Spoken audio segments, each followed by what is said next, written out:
drones in the region. In a stunning turn of events, a recent incident involved a drone allegedly sent to assassinate Russian President Putin at his residence in the Kremlin.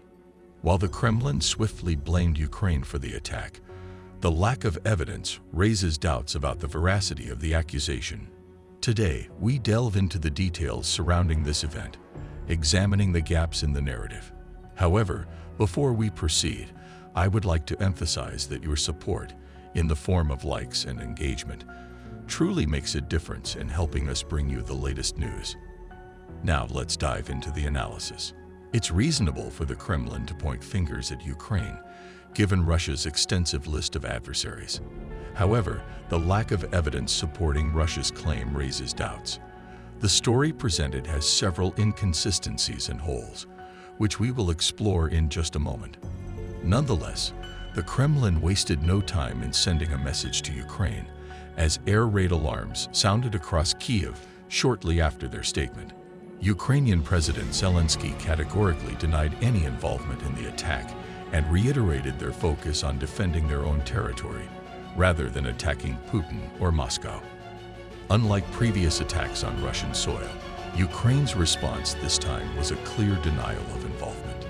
Even U.S. Senator Mark Warner, chair of the Senate Intelligence Committee, stated that there is currently no indication of Ukrainian responsibility for the alleged drone strike on the Kremlin. Alongside President Zelensky, other Ukrainian officials vehemently rejected Russia's claim. A statement to the New York Times from an advisor to President Zelensky suggested that Russia might exploit this accusation to launch a large-scale terrorist provocation against Ukraine in the near future. To examine Russia's theory and its flaws, Russia asserts that Ukraine is behind the attack. Let's scrutinize this theory and highlight the inconsistencies. Firstly, it is suggested that the drone originated in Ukraine, traveled across Russian territory, and then exploded over the Kremlin.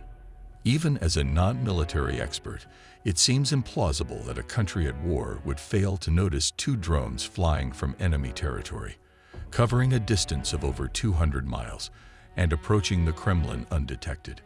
This scenario appears either untrue or a grave embarrassment for Russian defense forces.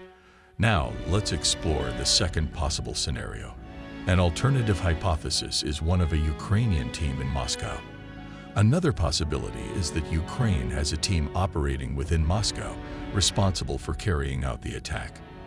This theory assumes that Ukrainian agents orchestrated the drone strike from within Russian territory. While such covert operations are not unheard of, it raises questions about the extent of Ukraine's infiltration and the efficiency of Russian security measures.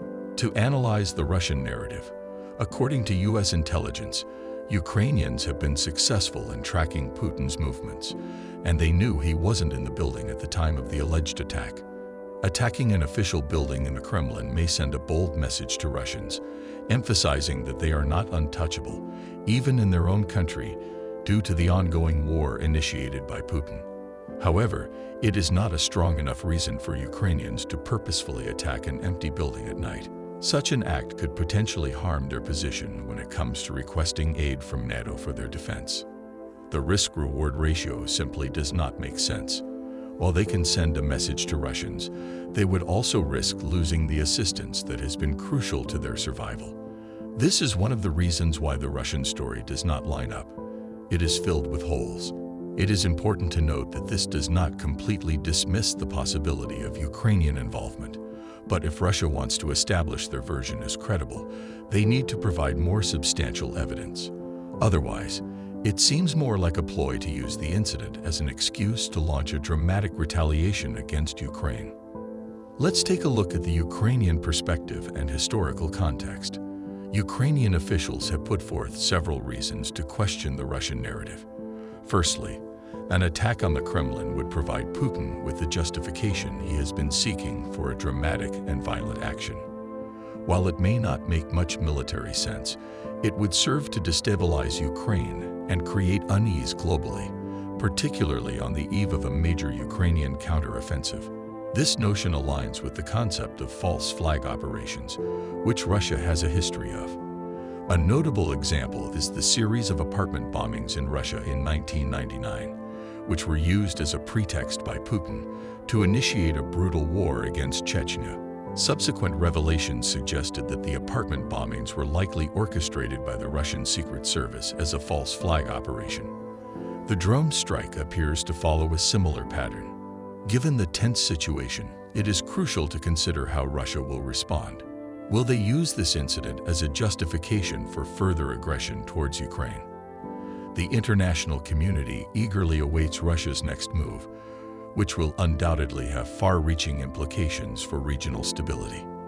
In conclusion, as we uncover the truth behind the Kremlin drone attack, we are confronted with a complex web of claims, counterclaims, and historical context.